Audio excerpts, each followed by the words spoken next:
Okay, good afternoon, everybody. I think that we're streaming live and recording, and everything seems to be working for the moment, so keep your fingers crossed.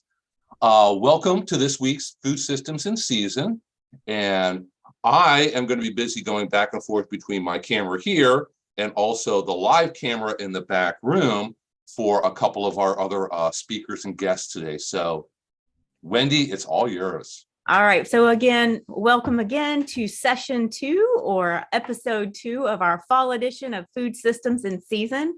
And like Bill said, he's going to be wearing many hats today. But just to introduce Bill, he's the Urban and Commercial Horticulture Agent and Master Gardener Coordinator in Hernando County. Today, we also have Laura Bennett, who is a multi-county livestock agent. And she is in multi-county, but is also her office is located in Pasco County. We also have a special guest, Master Gardener Tammy Katz, that will be with us today, and a few other furry guests, as you can see. And then Hillary Ayers and Janet Anderson, both Family and Consumer Sciences Extension faculty in Orange County. And then LuAnn Duncan, who will be joining us, and she's also a Family and Consumer Sciences agent in Sumter County. And I'm Wendy Lynch, Regional Specialized Agent for the Central District for FCS, as well as St. Johns County Family and Consumer Sciences Agent. And without further ado, I think we are going to go ahead and get this episode started with Laura Bennett. And so we're going to go ahead and get you guys to unmute. Take it away. Good afternoon, everybody. I'm Laura Bennett. And as I was introduced, I'm a multi-county livestock agent, and we have Tammy here with her goats, and we're going to have her give us some input today during our presentation. And we're going to kind of fire hose you with information today, because there's no way I can cover everything there is to know about goats in a short segment of time. But we're hoping this will give you some good information so you can make a good decision about whether you want to get into raising goats. Next, please. So your number one priority before you buy goats is to be very, very sure that you are zoned appropriately to have goats. The last thing you want to do is buy your goats and then find out you have to get rid of them, because that is tragic. So do your homework and make sure that you can have goats to begin with. Next, please. Number 2, the predators are going to come. So you have got to make sure your fencing is going to be adequate to protect them.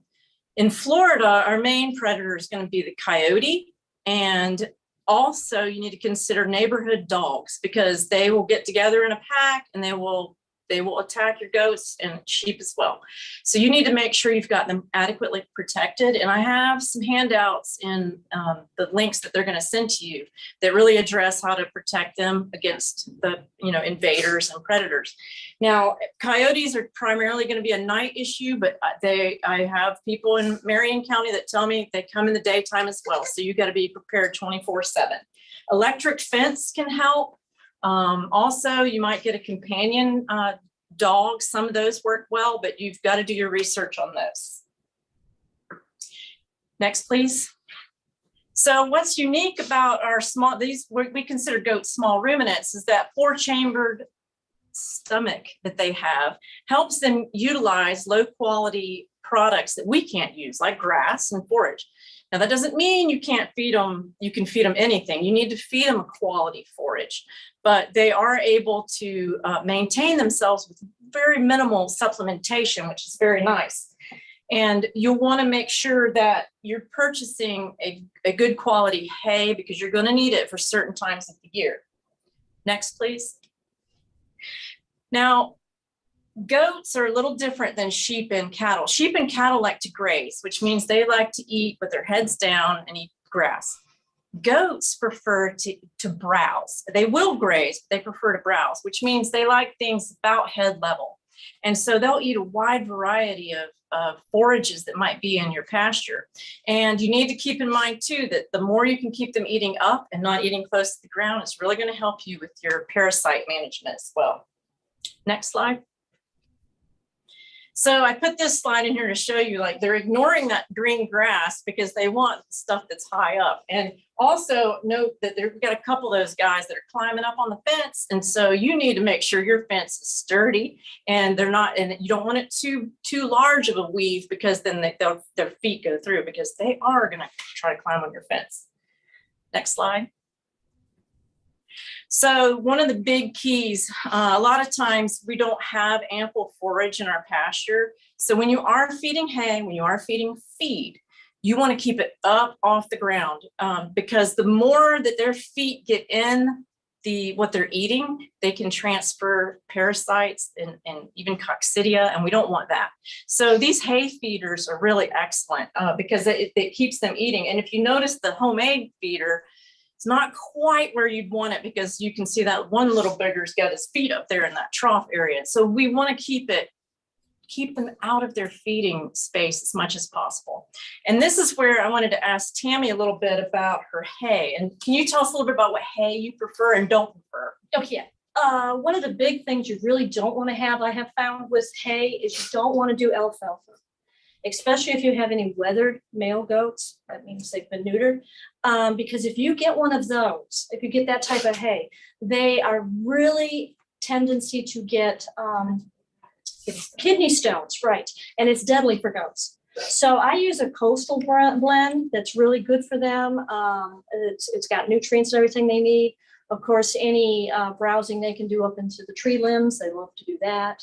Any weeds they're growing, they really love those. So they get the weeds in the yard that I know that I've already scoped out my yard. Again, you'll have to do the same.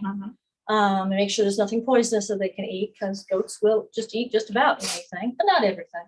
But coastal is the best, and stay away from alfalfa feeds. Yes. Yeah. Pregnant and lactating females, they can tolerate the alfalfa a little bit, but they don't necessarily need it, because you can just feed everybody the same thing. Next slide, please. So stocking rate, how many goats can you own? That's going to depend on a lot of things. And so we don't want to immediately get too many and overstock, but things you need to consider: what quality and amount of forage you have present, the amount of trees you have. If it's heavily shaded, it's not going to grow a lot of forage, so you're not going to be able to maintain as many animals. Dryness of your property, is it really wet? Is it really dry, or even in the middle? That's going to affect it. Are you going to rotationally graze? If you can put them from one paddock to the next, it really increases your forage production. And also your soil type and your soil fertility program. Are you going to soil test? Are you going to fertilize the forage you have there based on that soil test? You don't have to necessarily. You're going to need some, but you don't have to do that. But that's all things that are going to increase your production. Next, please. Another thing about stocking rate, you cannot only own just one goat, because they are a herd animal, like many of our livestock species, and they like company. So you've got to have, I'd plan on at least 3 to 4, at least, because they want company, and you can't have them by themselves. Next slide, please. So Tammy mentioned about poisonous weeds. Just because something is green and it may be beautiful does not mean it's safe.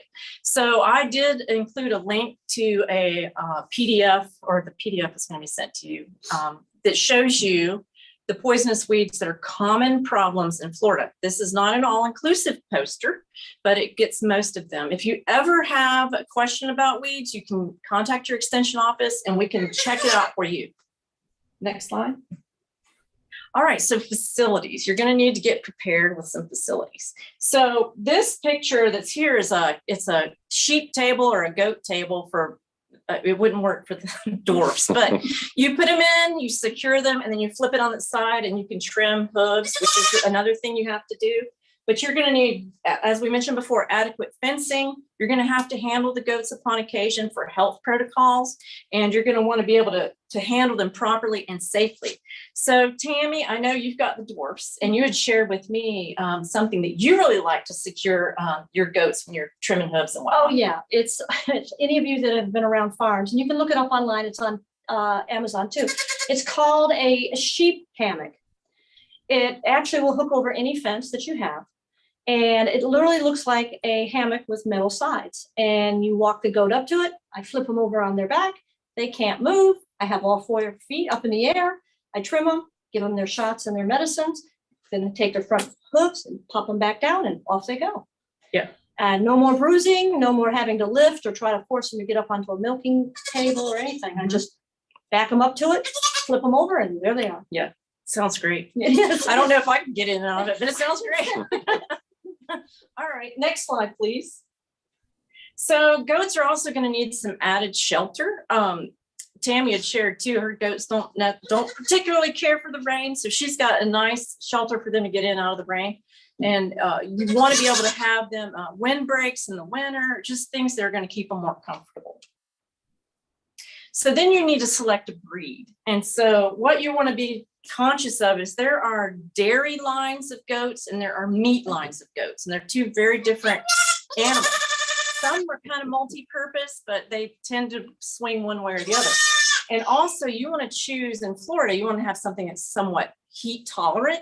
And so I put on here the Nigerian dwarfs, which they're rated as heat tolerant. And also the Nubians are a dairy breed. Also, they're larger, but they're also rated as tropically adapted.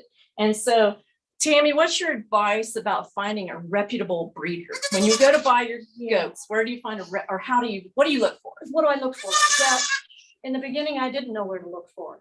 Research was everything. And still, even with that, it wasn't the greatest advice. You want to find someone who's willing to be there for you even after the purchase is over. I have folks, I just got some texts last week or earlier this week from some folks that have had my goats for 6-7 years now. And they texted me with a question. And of course, again, I answered back as promptly as I could. You want someone who's going to be there. You don't want to walk into a place and say, yeah, there's the goats if you want them, take them type thing. You want to, they should be asking you questions like, do you have a fence? Do you have a yard for them? If they don't care about how you're going to take care of them, then the odds are you're not going to get a whole lot of help and your goats might not be that great. Take a look at where the goats are living that you're buying.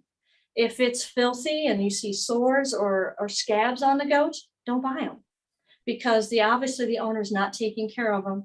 And I call it the animal farm in quotations because they're just breeding them to breed them to sell. You want someone who's taking care of them, keep them clean, keep them healthy. You won't find sores. You won't find anything wrong with them. Don't be afraid to ask some questions. If they don't have any answers, then they probably aren't your best pick for buying. Great. Next slide, please. So, and remember, dairy animals, they're going to be a little thinner made and trimmer looking because they're not made for bulking up meat production. So just like our dairy cattle, they just have a trimmer look and they do tend to have a little bit of a higher plane of nutrition because they produce milk and that's a stress for them. So next slide, please. Healthcare. You are going to need to have a vaccine protocol. You're going to need to have a deworming or a parasite management protocol. You're going to have illness that may pop up. Also, you could have dystocia or birthing difficulties. And any of those things, you're going to want to have a large animal vet that you have a relationship with so that you can get help when you have things like that come up. Also, the goat and sheep scrapie program is something that the USDA and the Florida Department of Agriculture manages. And luckily, we don't have problems with this, but it's because we're being very vigilant to take part in these programs.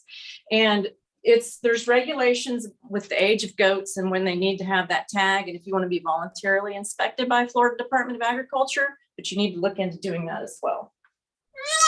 Goat health, the barber pole worm is the biggest threat to goat health because it can cause severe anemia and death. And ways we manage it is we treat the goats that show symptoms of issues, and we don't treat the whole herd because we don't want to have parasite resistance build up and then no dewormer is effective. So we got to be careful with our parasite management. But if they're grazing up and high, they don't get access to those larvae or the eggs when they're grazing. So keep our feed up. Also, FAMACHA is a training you can do online to do that parasite management effectively without losing your parasite control. There are several vaccinations you can get. The most important one is the CDT, and it is a clostridial, but it also has tetanus in it. That's the main one you want to make sure you don't miss. But you set up a vaccination protocol with your veterinarian and you follow the plan, because they're going to tell you what you really need to have. Okay, hooves. Hooves on goats and sheep have to be trimmed. And Tammy, you want to tell us something you've observed about your flooring in your shelter that's helped? Yes, I learned the hard way and with a lot of big knocks. I started out with dirt floor. It wasn't such a great idea. Then I started with wood. Then I went to wood. Not a great idea. Then I tried planking. Not a great idea. I ended up going concrete. Best thing ever. Because my goats, I don't know about all goats, but I do know that these little pygmy goats here hate rain. And so when it's raining or droplets or anything, they're going to run to the barn. They sleep in the barn for protection. So when they're running around on that concrete floor, it really keeps their hooves down. So, and it's easy to clean. It's easy to blow off. It's fantastic. Concrete floors are the way to go. If you're going to do it, go concrete. It's the best thing you can do for cleanliness and everything else. And it also helps with the hoofing, so you don't have to do it as often. Yeah, because that's a job. Next slide, please. All right, mineral supplementation, just like cattle, they need to have mineral supplement available to them at all times, unless you're feeding them a complete feed. Most complete feeds are going to have a mineral package in them, and so it's not as necessary. But if you're strictly feeding forage and grazing, then you're going to make sure you need to have a supplement. Next slide, please. Reproduction. Okay, we have to have reproduction to have kids or babies. We have to have reproduction to have milk. And then that also brings us to the dystocia issue. Dystocia is birthing difficulty. And since goats and sheep are multiparous, meaning they can have twins, sometimes they can have triplets. You got a couple babies in there and they can get kind of tangled up and they can cause issues with giving birth. You'll learn how to deal with it, or you need to have your vet on speed dial, because you will likely need help if you're not careful, because it's very difficult to do on these small animals. It's actually easier to do with cattle than it is on goats, because there's more space to work with. So just keep that in mind. Next slide, please. One of my biggest recommendations is to be a part of an association or a breed group. And there's the Florida Dairy Goat Association. There's a Nigerian Dwarf Goat Club of Florida. I have actually a lot of involvement with the Florida Meat Sheep Alliance, and it says Meat Sheep Alliance, but it's goats, it's sheep, it's dairy goat, it's everybody. It's really a small ruminant group. They're very active. They do field days together, and they're excellent. I've been to a few of them. They're really great. I recommend getting involved and meeting other breeders, sharing your battle stories, because they really, people that are raising the goats really know a lot, even as more than I do, about how to raise goats and the best things to keep them. And I did put these links in the reference. The sheepandgoat.com is a website that's maintained by a faculty member at the University of Maryland. And she's excellent. There's just a plethora of information there. And the wormx.info is another hub of information that keeps the latest information about parasite management for small ruminants. It's wonderful. They're wonderful resources to have. Next slide. So last thoughts we have. If you travel a lot and like to be gone on the weekends, this is not a field to get into, because they require a lot of care. I'm not saying you can't ever leave your house, but you have to do a lot of planning. And if you're a carefree person, this is not the thing to do. And also, you need to consider how much time per day it's going to take you to manage your goats and keep them well. So Tammy, would you please share with us on a typical day, not unusual, typical day, how much time you spend caring for your goats? Okay, caring for my goats. First thing I do is I go in there during the daytime, and I have learned that leaf blowers work wonderful to get rid of goat poop. It blows better than anything you can use. Rakes don't work in the sandy soil. It can't rake well in the grass, but leaf blowers work great. So I go in and I leaf blow their area, which is about an acre. Mm-hmm. I blow it clean into a specific area that has nothing growing there, so that I can turn it back into compost. Then We have to go in and I have to verify that the barn is clean. If it's not, then we have to hose it out and pressure wash it if necessary and clean it out. Then I have to check to make sure everybody's up to date on their shots and everything. If it's hoofing day, well, then we have to hoof. We also have to feed. It takes me about, just to do the goats in a 1 day period, it takes me anywhere from an hour and a half to 2 hours. Now I only have 8 or 9 goats. So I don't have a huge amount herd here going, but still, farm animals are not like a little dog where you just put the food down or let them out now and then. There's a lot of work behind it because they're outside all the time. Again, we're talking parasites. You have to keep your area clean. You got to make sure everything is always scrubbed down and cleaned. I mean, if you want farm life, it's not like going to a petting farm and enjoying the day, petting baby goats and whatever, and saying, oh, I could do this at my house. Behind scenes is totally different. I have a lot of homeschool kids that come and have learned what it's like to do animal husbandry. And they look at me and they go, you do a lot of work. And it's like, yes, it takes a lot of work to have farm animals. Okay, so now Tammy obviously has goat spa going on at her house, but so tell me though, what are the rewards? Why do you like the dwarfs? I love the dwarfs because they're manageable for me. I'm not a young spring chicken anymore, and big goats are a little intimidating. Yes, I tried a few big ones a couple times and they were just a little bit too hard for me to manage. They are great for me in case of an emergency or something were to happen. I can eat these. Do I have to worry about milk? Not really. I mean, I could milk them. It'd be a little tasking, but I could milk them. but they make great meat. But they also make a great little pet for people that are just starting and just want to have a couple little goats and just say, look, I've got a couple goats in my property. They're easy and they're manageable. They're not physically hard to deal with, and they get along with children fantastic. They will run around, romp, and play with kids just like a dog does. So that was the reason I got into them, and I have found that I have a really large need for them. People want these little guys. They are intimidated by the big guys. They don't want to get into the milking because they try it once or twice and say, nah, it's not for me. I want to go something smaller. So yeah, I have a lot of people. Actually, I usually can't breed them fast enough, but that's up to my buck, not me. Next slide is the last one, and it's just for contacting us if you want to.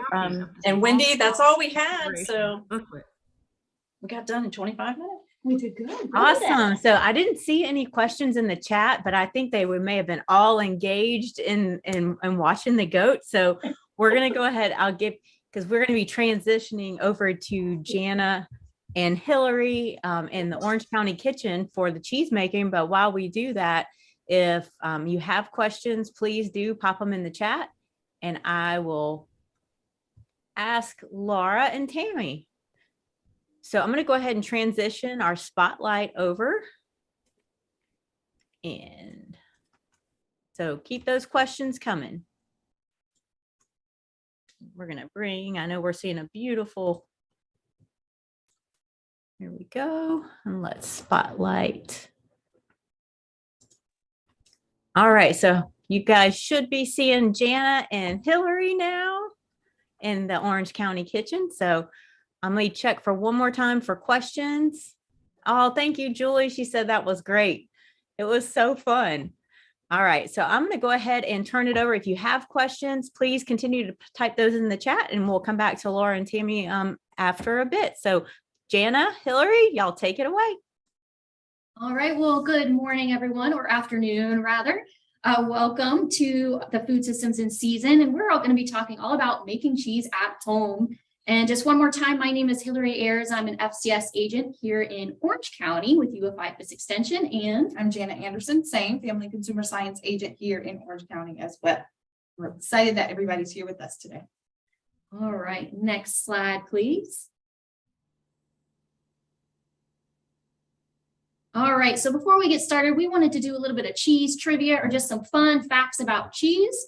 So Jana, what is cheese that is made with goat's milk, truly white, and cheese made with cow's milk is a little bit off-white? Good one. I'm not sure. I know. That's a good one. I don't know. Well, it's perfect that we're following right after the goats. It's because goats digest beta carotene differently, which allows for that true white color, which is really neat. Fun fact number 1.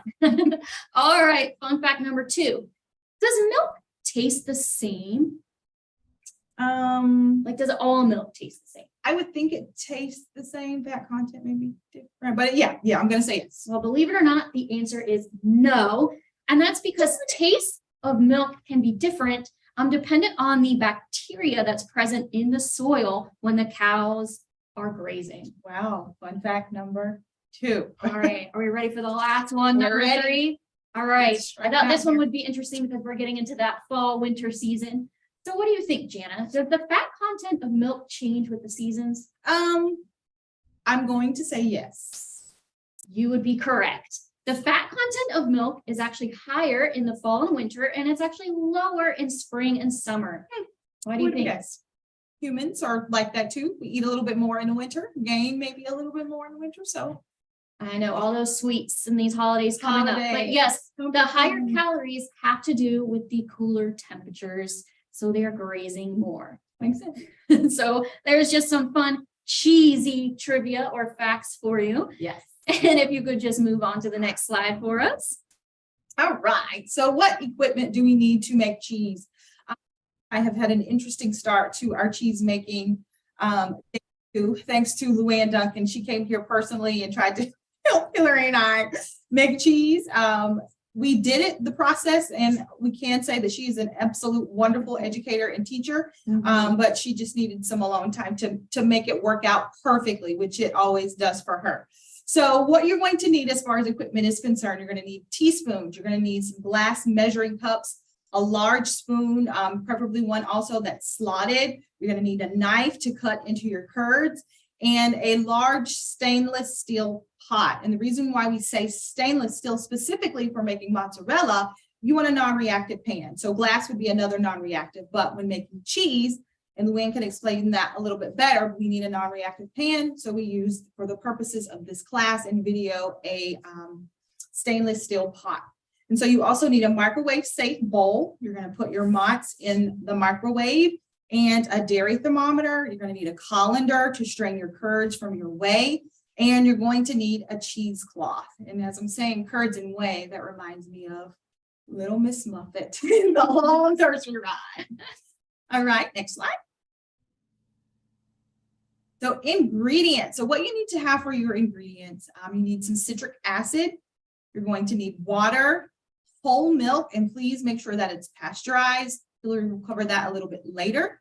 You need rennet, and you also need cheese salt when you're making the mozzarella, and you can use non-iodized salt. It can just be regular salt. It does not have to be iodized.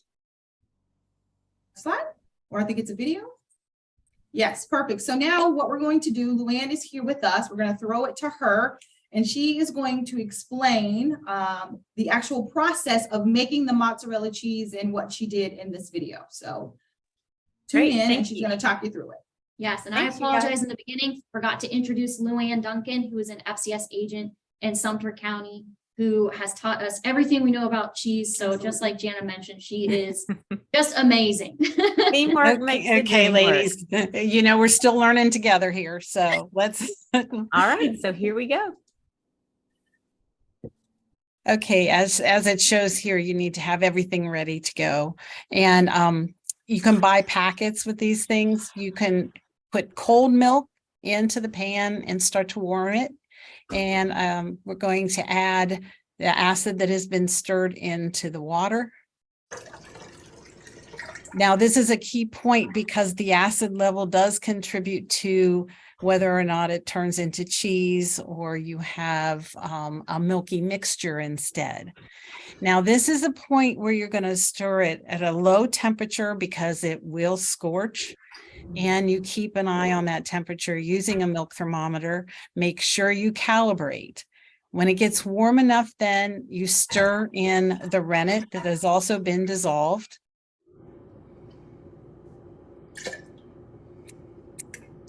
And you can get it, the rennet, I see that question, we'll get to that. just a second. This is a quick video.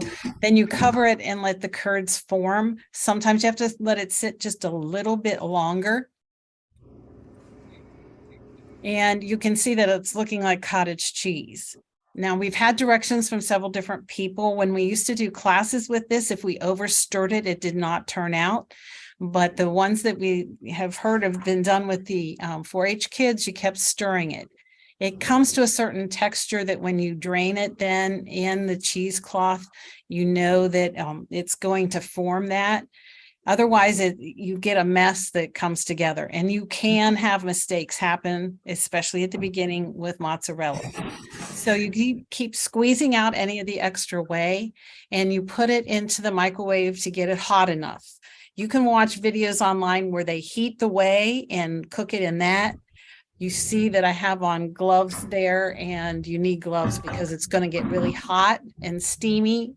Sometimes it shows in the video and sometimes it doesn't, but you do it at 30-second increments, and you want to make sure that it gets hot enough, and that'll all be in your details and recipe, because you can see how that is coming together. You don't have just cottage cheese now, it will actually form. You squeeze out the extra moisture and you knead it, and you're going to see that it's just going to come together.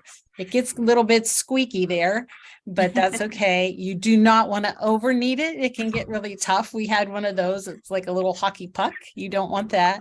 And then you just knead it until it's stretchy.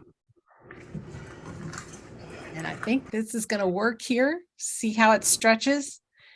And then you knead it until it's kind of shiny, and then you form it. And that's going to show here to finish that. Nice.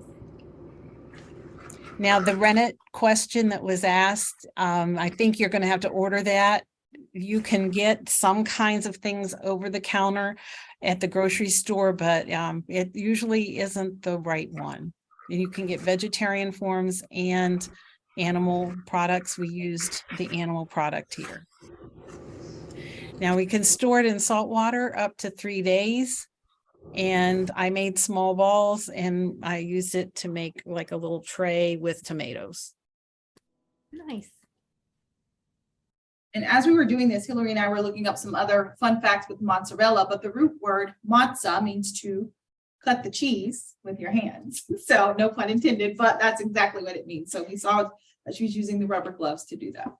Yeah, we've got plenty of fun cheese facts. We looked up a lot. We did. So next, you learn a little bit fast version on how to make some mozzarella, but we really wanted to also talk about the food safety when it comes to making cheese. You always want to be sure that you use milk that has been properly stored. So that would be 40 degrees Fahrenheit or lower in your refrigerator.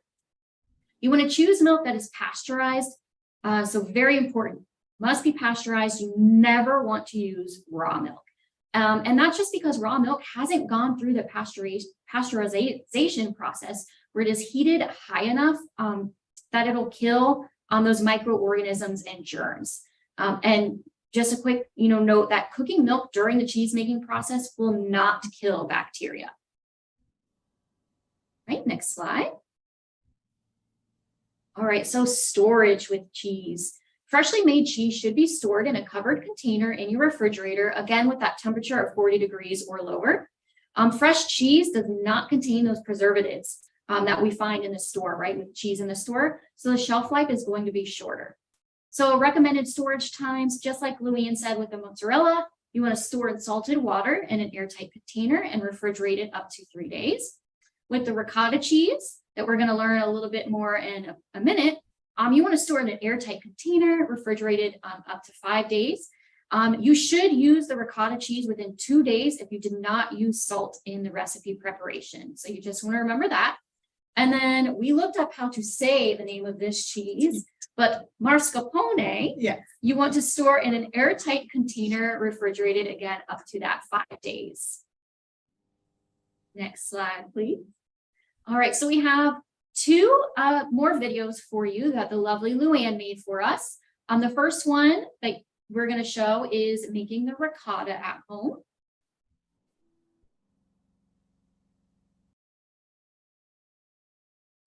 All right, give me just a second to get that pulled up. Thank you, Wendy, for all your help. My pleasure. I'm just going to scooch this video over and make it large.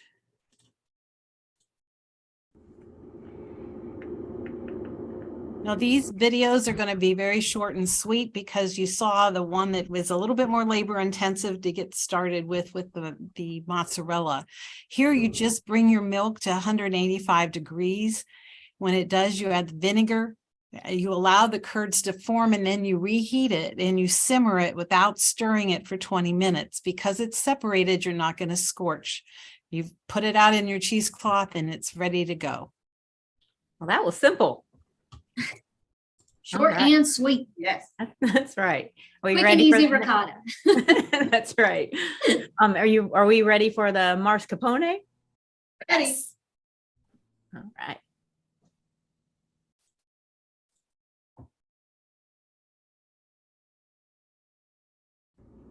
Once again, this is easy. You use heavy cream and lemon juice. The lemon juice gives it just a little bit different flavor than the vinegar does in the other cheese, but they are interchangeable. And you bring the cream, get it so it's simmering. You don't have to take the temperature of this one, just get it to a simmer, do not boil. And then once it's simmering, then you will add the lemon juice. And then you stir till it's thickened. The tricky part about this one is what is thick, because it starts to thicken right away. And so what you want to remember to do is just to let it, it'll show it sticking to the spoon here. I'm going to put a spoon in this, and when you pull that spoon out, you can see that it's sticking. And then it's still kind of bubbling around the sides, but you can see how it's stuck to the spoon. And then you put it into more cheesecloth. It's a little off center there, but you can see how thick it is in the pan. And that's the key to this. And so you leave it for 24 hours in the cheesecloth, and it's like soft butter almost. And then some of the cheese will drain off. It's a little bit softer cheese, but you can still use it. And it's not like butter in that when it's in the refrigerator, it gets hard. It's still spreadable, but it's ready to use.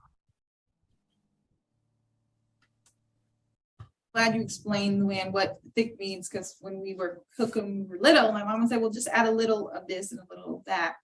What's a little? Teaspoon, tablespoon? I don't know what a little is. So people who don't cook often, we appreciate those terms being explained. Yes, and it's very important that what we learned when we were making cheese for the first time, to definitely follow that recipe. That's, and we will be sending you some recipes as well, after the class. But if you do not follow the recipe and you try to deviate and just say, oh, I'll just put a little bit of this, let us tell you, it will not come out right. So very important, just be sure that you follow that recipe. Here are just 2 examples of some yummy, cheesy recipes that you can make at home. Again, these will be sent to you. But one of them is a warm apple and pistachio spinach salad. And Jana, LuAnn, and I made this last week, and it was absolutely delicious. It's very easy to make. Took 10 minutes, maybe even less than that, and filled us right up. And that's using the ricotta cheese. So there's ricotta cheese in that recipe. And then another one is the strawberry mascarpone cinnamon raisin breakfast toast. Also absolutely delicious. Once you've made that cheese, this is also easy to make. You just spread it on the toast, chop up those strawberries, and you're good to go. And this is a really good breakfast food for adults and for children, especially in the morning time. You find that time is getting shorter and shorter to get them out the door. Quick and easy, pop your toast in there, spread it. Your strawberries can already be cut, add it to it, and you got a protein, you got some carbohydrates and some good fiber with your fruit for the day.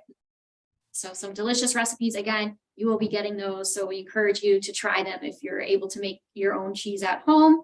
I know I'm making that spinach salad for dinner this week. So yummy. Oh, well, that is it for the cheese making here. But if you have any questions, please feel free to type them in the chat so that we can answer them for you. Again, that's just a short little snippet of the awesome things that you can learn here in Extension. We're always learning and highlighting the amazing things that we do here. All a part of the food system, right? Yes. Right. So thank you guys so much. Thank you, LuAnn. Thank you, Laura. Thank you, Tammy. Thanks, Bill, for all of your expertise today. And I'm looking in the chat to see if we have any final questions before we turn off the live stream and end today's talk. If anybody has any questions about goats, they're still here, so I can run back there and ask them for you. I did have a quick question actually regarding the cheesecloth. So what type of cheesecloth do you have to use? Because I saw it looked a little bit thicker in the videos. Yeah, that's a really great question. LuAnn, are you still on? Yes, there are different densities of cheesecloth. That one that you saw was doubled because part of it comes down to how much you want it to be able to drain. Some, like with the mozzarella, if it's already starting to form, you don't even have to have cheesecloth. You can just use it in a strainer of some sort, like a fine mesh or even a strainer that has small holes in it. The mascarpone, though, I did double it up, probably didn't have to. Usually I just specify cheese. Now, if you have clean linen towels and you don't want to have to buy it, a linen towel that's clean is good. Just be careful that you don't have any soap remains or anything from the laundry in it, because it can impact the chemical reaction. So we've even used like fine diapers that have not ever been used, obviously, clean them. You can rinse them in vinegar water to make sure that you don't have any residue on the fabric, and then you can use that. So the whole idea is that it can separate and that you're not holding the whey in the cheese. Does that answer your question, Wendy? It did. And Okay. just to clarify, we're using old school fabric diapers, not today's diapers. Oh, no, absolutely not. So we got a lot of good responses. Some folks are going to try some of these out this weekend. We're excited. And next week we have 2 experts from Lake County going to be talking about sorrel, and it's not only how to grow it, but also what to do with it in the kitchen. Bill, any final words?